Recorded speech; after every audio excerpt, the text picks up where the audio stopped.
As US President Donald Trump signs the executive order on global reciprocal tariffs, we have seen global markets plunge. We've seen Dow futures tumble 1,000 points, S&P 500 futures slide over 3.5%, as well as Nasdaq futures decline over 4%.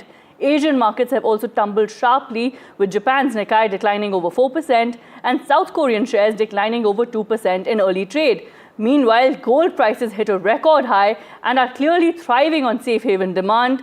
I am joined by Ajay Bagga, senior market expert, to of course make sense of the markets and the economy, oil prices as well as gold prices. Ajay Bagga, markets plunging on expected lines and Trump clearly going ahead with his plan. Yeah, it's worse than the worst case scenario that has happened. We were expecting a universal reciprocal tariff around 20%. So that has come at 10%. But the country level tariffs are a big shock, especially on China, a 54% all consolidated tariff. On Vietnam, a 46% tariff. On entire Europe, 20%. India, 26%. Most of Southeast Asia getting a tariff. 60 countries getting tariffed. And even small countries like Laos, Cambodia getting 30% plus.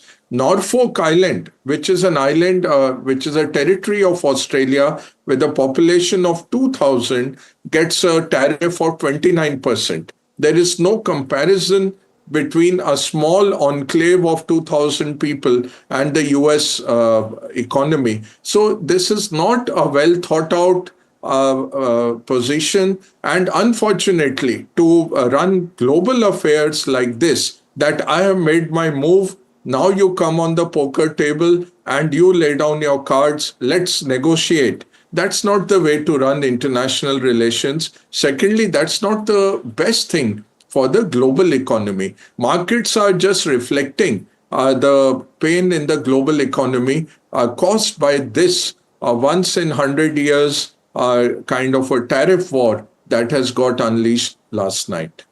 Right, like you said, this is of course reflecting the fact that there is more room for negotiation going forward. But what about the sectoral impact as far as India is concerned? Many were expecting announcements for pharma. Now that hasn't happened. So will this be a boost for the pharma sector in India?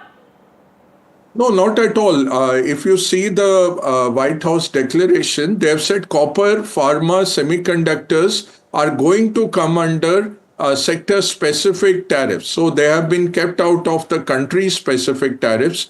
Sakshi, you must remember, Ireland, with a population of 5 million, is exporting $100 billion of pharma products to the US. That is the biggest thing rankling Trump, that why have American pharma majors headquartered in Ireland and they have set up factories there. He wants them to come back home. So you are going to see 25% tariffs on pharma as well. So Indian pharma, there is no escape. Either you get the country 26% or you get this 25%. But pharma tariff is definitely coming. So no way out. In terms of sectors, today metals are falling across the Asian region. Oil is down. Only thing up is gold. Only thing up is yen. And Japanese government bonds are seeing buying. The yields are going down. Those are the safe haven buying that is happening. US treasuries are down quite sharply. The yields on US treasuries. So people are rushing into US treasuries. Asian currencies are down.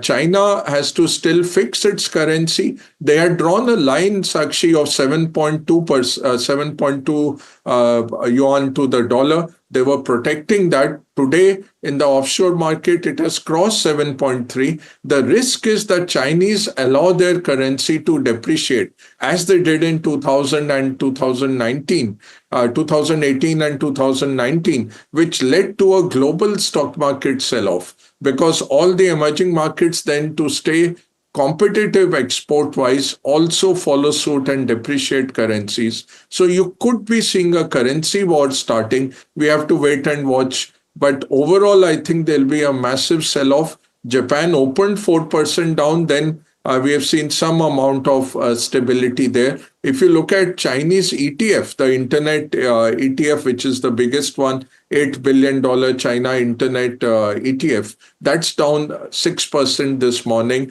Vietnam country ETF, the biggest one, is down 10%. Those are offshore funds who are just taking their money out, but that will translate into selling in those markets as those markets open very shortly. Absolutely. So no respite sectorally as well as global currencies being impacted. But between India and US tariff differentials have been significant as far as agriculture, auto and the jewelry sector have been concerned. So your thoughts on the impact now given for these sectors at large?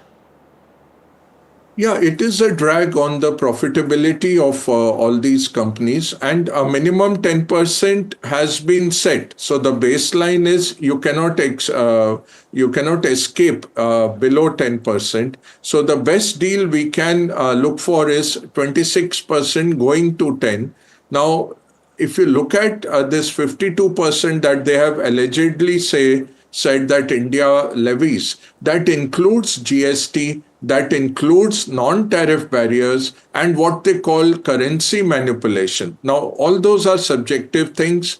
GST is our own internal matter, which we levy on classes of goods. We don't levy on origin of goods. To add in a GST of 18 to 28%, and calculate tariffs that India levies, India is actually levying 12 to 13% on a weighted average basis on US goods, and US is levying 2.5%. So we were expecting at most a 5 to 10% country level, or a worst case scenario was 20% universal tariffs. What has come instead is 26% country level tariffs for India. One good thing is it's much better than Vietnam, which sits at 46, or China at 54, or even Bangladesh at 37%, Sakshi. So, but this is just the negotiation Act 1. You have to go to Act 5 of this drama, which is painful. And as investors, we have to unnecessarily go through this pain. That is what is spoiling the mood globally this morning. Right, investor reaction and of course negotiation being the key word from you. But we are also joined by Badri Narayanan, Gopalakrishnan, senior economist, to make sense of what is happening.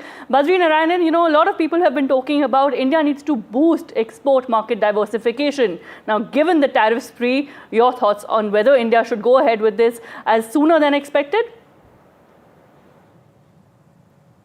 Thank you for having me here.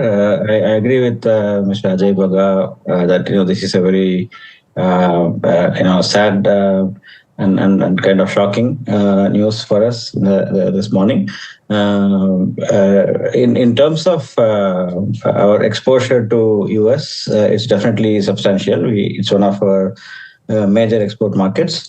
And this kind of tariffs are going to be difficult for us. Like he said, we do have, we are still better than China, Vietnam, and other countries. But at the same time, compared to the countries with whom US already has free trade agreements, and many other countries for whom the tariffs have been 10% or definitely lower than ours, we are going to be at a disadvantage. So yes, in terms of diversification, it is a good idea to look at multiple markets to diversify, and our industries are already doing that. The US has in the past few years become quite a cost-sensitive market.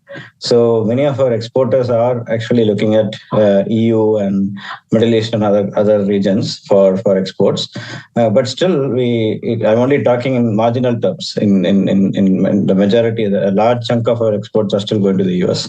So it's a very important market. Whatever diversification we do, we still are going to have US as an important partner. And that is where you talked about negotiation. That is where our negotiation strategy right now, where we are our entire colleagues in the Ministry of Commerce, Department of Commerce, they are working on this negotiation with the Trump administration on an FTA that is being negotiated. I think, like Ajay ji mentioned, it's a it's like even the Treasury Secretary Scott Bessent mentioned a few months ago about the strategy of escalation to de-escalate.